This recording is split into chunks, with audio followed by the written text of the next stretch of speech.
And good afternoon, Charles Moscowitz here. Thanks for joining me, everyone. Kathy Barnette is my guest. She's a congressional candidate. She's an author. Kathy, thanks for joining me this afternoon. Thank you for having me. So, Kathy, you're running at a time which I think is quite interesting given the pandemic and also the recent victory on the part of a Republican candidate for Congress in California. Now, that's a little too soon to tell in terms of whether or not that's going to be what we might call a red wave in November. But I think that it augurs well for the Republican Party, and I think that Pennsylvania in particular is a great opportunity for Republicans, given I would argue, the overreaction on the part of your governor and your Secretary of Health with regard to the pandemic, some of their extreme policies, and at the same time, the whole business of the not protecting the people in nursing homes, I think is a big issue. What are some of the issues you're working on over there? Well, you did a really great job kind of recapping some of the things that we're contending with. Whether this is a red wave or not, only the American people will be able to come to that conclusion come November 3rd. But what else do they need to realize that the liberal aspect of the Democrat Party is not a party for the working class right now across our nation, specifically in those liberal strongholds, and definitely right here in the state of Pennsylvania. We have businesses that are being shuttered right now, and it is not based on logic. It is not based on science. We did exactly what we set out to do. Early in March, the American people were asked to do the patriotic thing and to voluntarily self-contain. And we were asked to do that specifically to give our leaders time to play catch up with this particular virus. And we accomplished that goal. There are no runs on beds. If you need a ventilator, you can get a ventilator. Testing has ramped up significantly. And so now we never said we were shutting ourselves in, putting a pause on our lives in order to flatten the curve. We never went inside our homes to eradicate this virus. We went in to mitigate it, to slow it down, to give our leaders time to play catch up. And we accomplished that goal. And so now the responsible thing would be for our governors across the nation, including the liberal ones, to take their authoritarian grab of power off our throats and allow us the opportunity to fight for our livelihoods. Right now, I was just reading the latest Business Insider analysis. They are saying that 20 to 40% of small businesses will shut their doors forever. And the longer the states stay closed, the higher that number is going to rise. That should be unthinkable. And here, even in my own home state of Massachusetts, we are a little bit more, I don't know, I guess you'd say conservative. We have a Republican governor, and we are beginning to reopen the state. As of today, places of worship will be reopened and several other businesses, and he's doing it in phases, which I think is sensible because, we still have this contagious extreme flu, and it's dangerous for people. But that the curve has been crossed, and that the new cases in our state are way down, have been down for 2 weeks. Now, in Pennsylvania, on the other hand, I think that there has also not been new cases, and yet the state is continuing a complete lockdown. Why do you think that is? Do you think that they're taking orders from the Democrats nationally, or what's going on? I do. And I don't know if you recall when we were as a nation, when the House of Representatives were trying to decide on the third stimulus package, and James Clyburn, who is the majority House whip. I can't remember exactly how he said it. I don't remember verbatim, but your listeners can definitely Google him because it went viral when he said it, is that COVID-19 is a wonderful opportunity for them to kind of realign the nation to better fit their idea or vision of the country, right? And that has been, and we see that all throughout these liberal strongholds. I mean, listen, Here in the state of Pennsylvania, 70% of the deaths tragically has occurred in nursing homes. In the county in which I live and I'm running to represent from a congressional perspective, 88% of the deaths right here in my county has occurred tragically in nursing homes.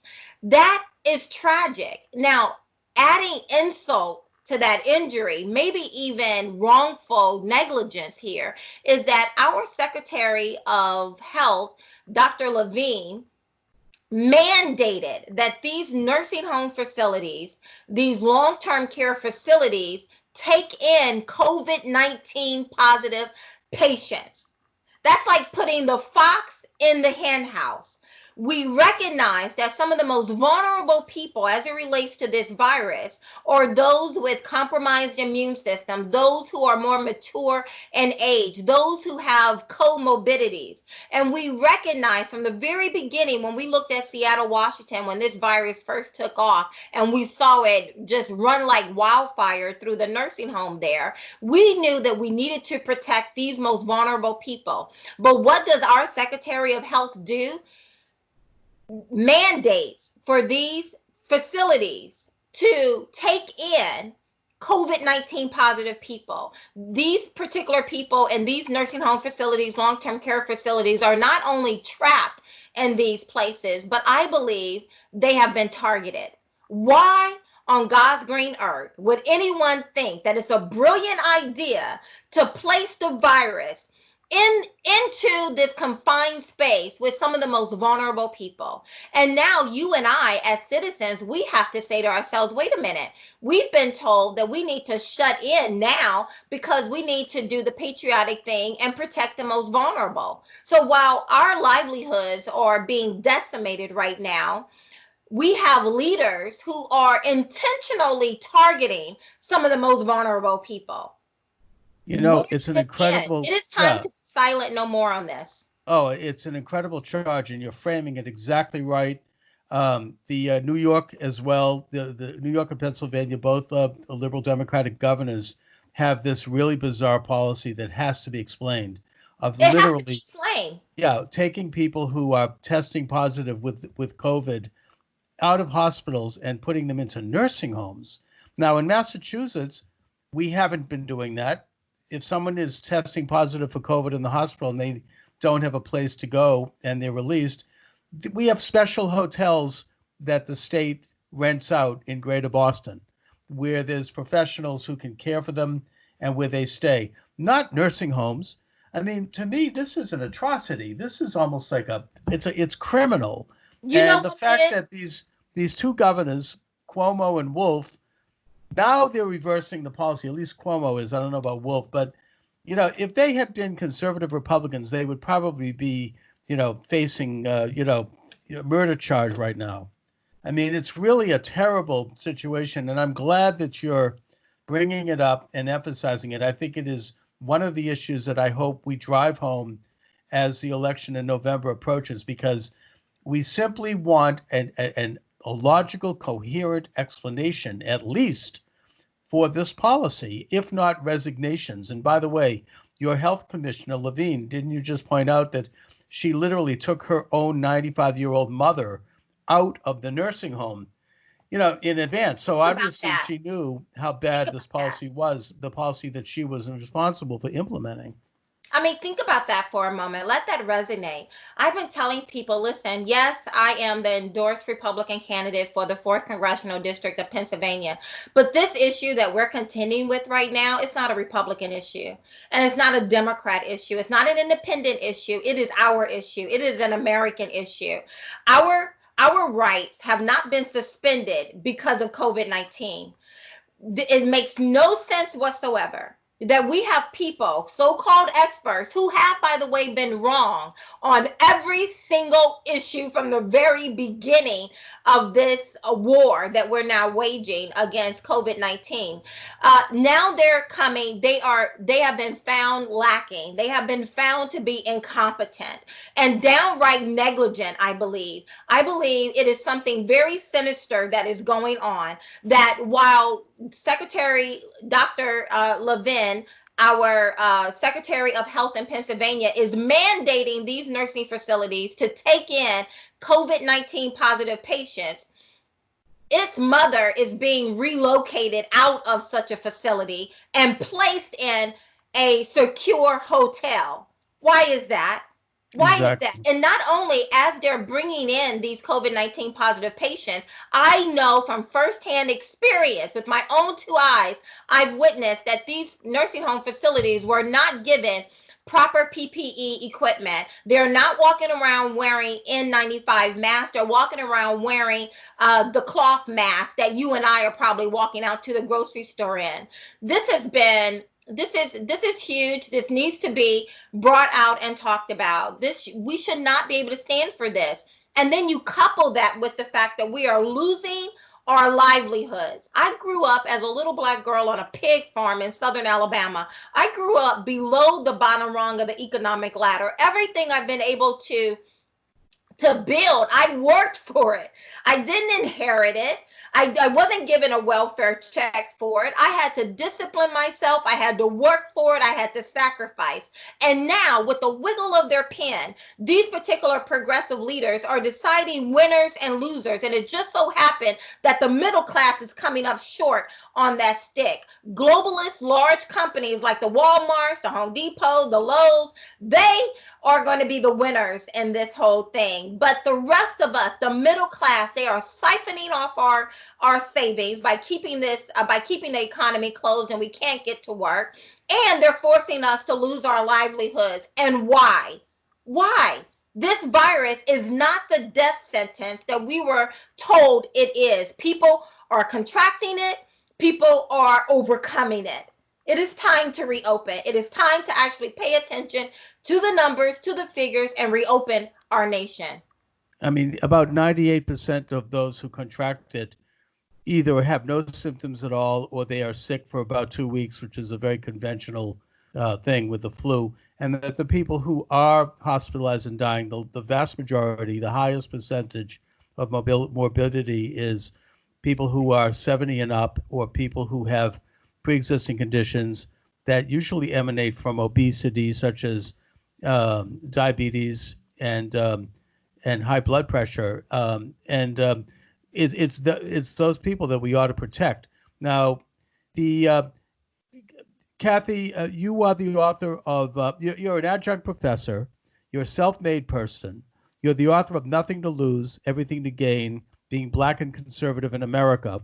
And that, of course, comes from President Trump's comment to the Black community when he was running for office. You've got nothing to lose. What have the Democrats offered African Americans, and why should Democrats vote Republican? African Americans vote Republican? Because it's the same thing to do.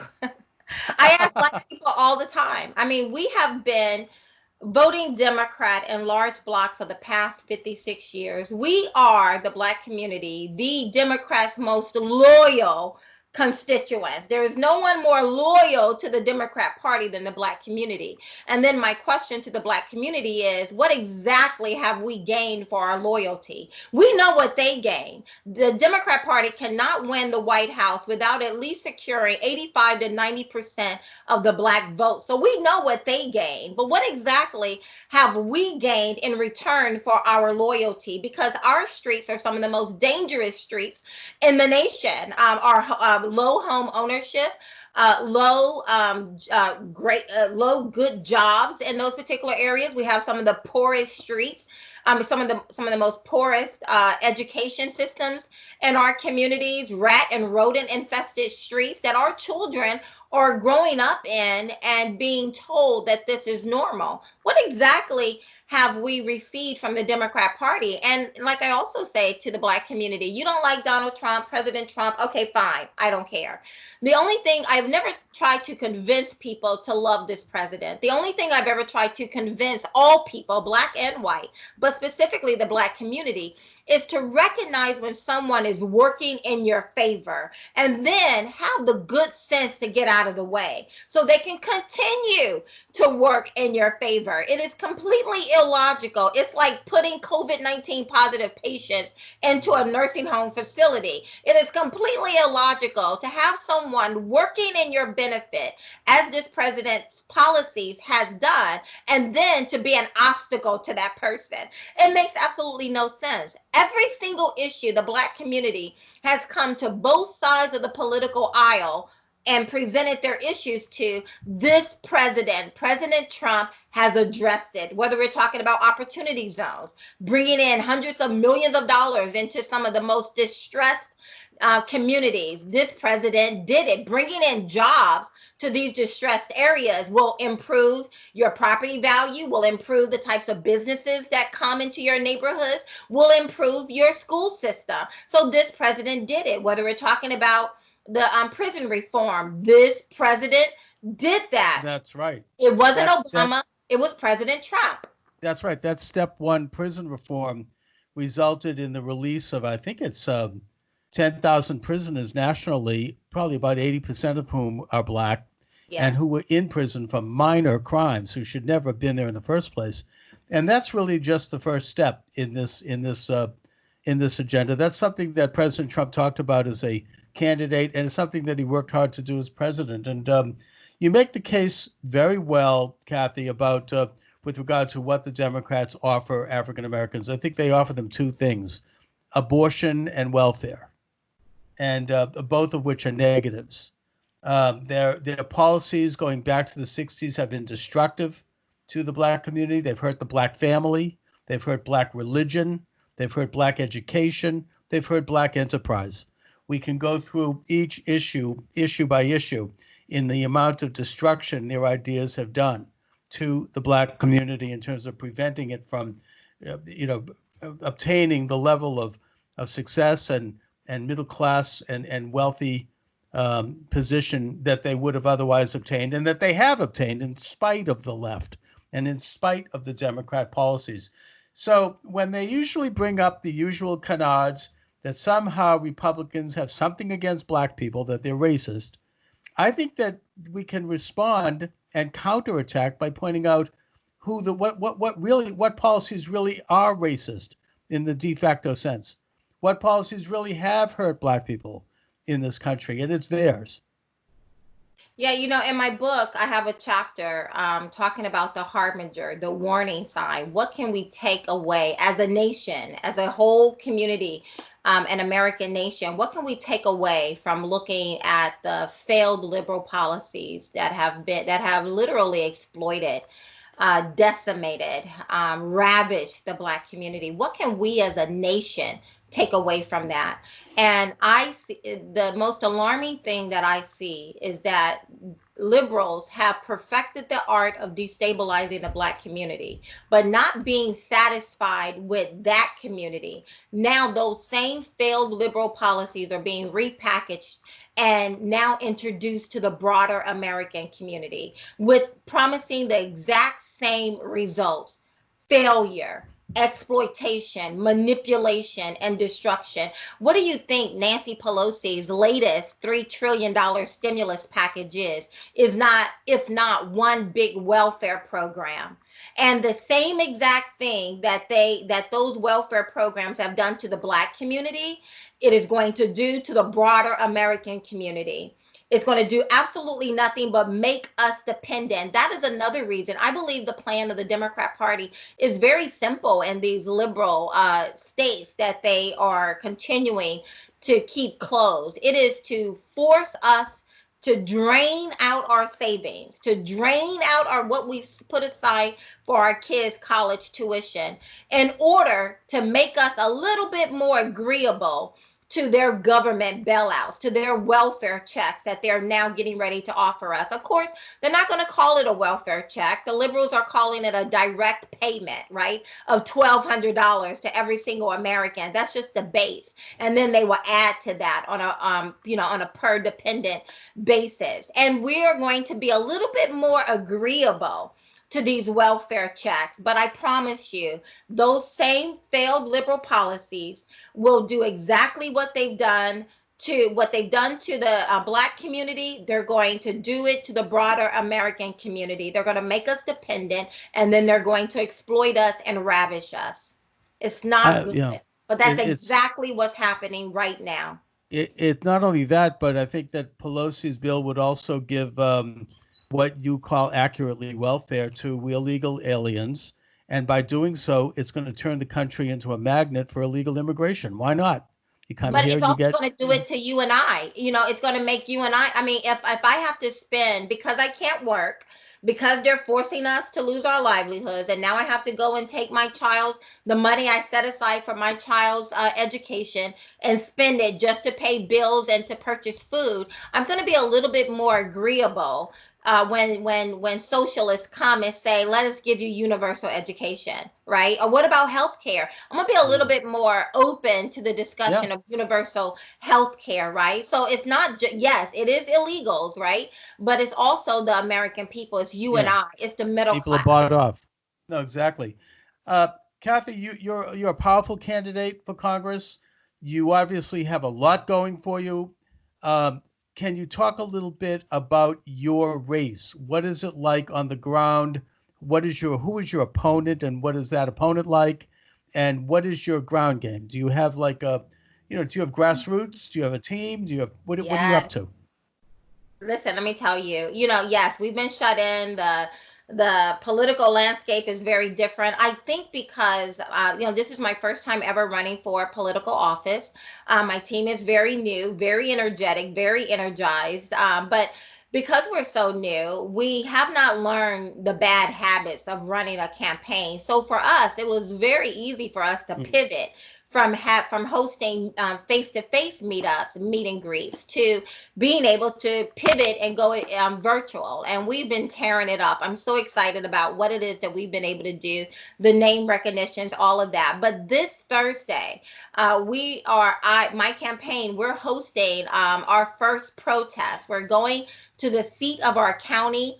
Thousands of people are already responding. Oh, I am great. so excited for what is about to happen, because I earnestly believe it is time for us to be silent no more. These elitist liberals, most of whom, have never had to open up a refrigerator and figure out where their next meal was going to come from.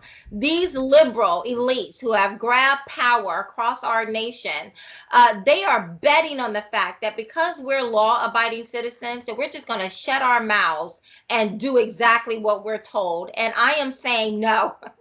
I am not All willing right, to be on. silent another moment. It is time for us to take back our nation. That Bill of Rights applies to me, whether we're under COVID-19 or anything else. It is time that we reopen, and we got to take it to them. And that's exactly what we intend to do, hosting a peaceful protest at the seat of our county in Norristown in Montgomery County this Thursday, starting at 11 a.m. All right, Kathy, your comment about the refrigerators reminds me of that Nancy Pelosi commercial that President Trump is running. One of the funniest and best political commercials I've seen in recent years, where she's Yes. standing in front of those two $45,000 refrigerators holding up the designer ice cream. And the interviewer says, "Why aren't you in Washington voting for the working stimulus?" "Oh, well, that can wait. I'm busy here." It kind of tells you everything you need to know. Yeah. Anyway, Kathy, I will put up your website, and I really thank you for running, and I thank you for doing this public service. It's really an extraordinary thing, and please, just before we sign off, again, let my viewers and listeners know how they can get involved with your campaign, how they can reach you. Yeah, whether you live in my district or not is not the issue. We need to retire as many progressive liberals as possible, and ultimately retire Nancy Pelosi. November 3rd is crucial that we win a red wave flow throughout local and federal government. Please go to Kathy Barnette forcongress.com and donate. We need big donations, small donations. We need you guys to come alongside us and make us viable. We will win. We need you to get us across that line. All right, Kathy Barnette, I want to thank you for joining me this afternoon. I really appreciate it. Good luck. Let's stay in touch. Hope to talk to you before now in the election. Have a great afternoon. Thank you. Thank you. Bye bye. All right. Bye bye.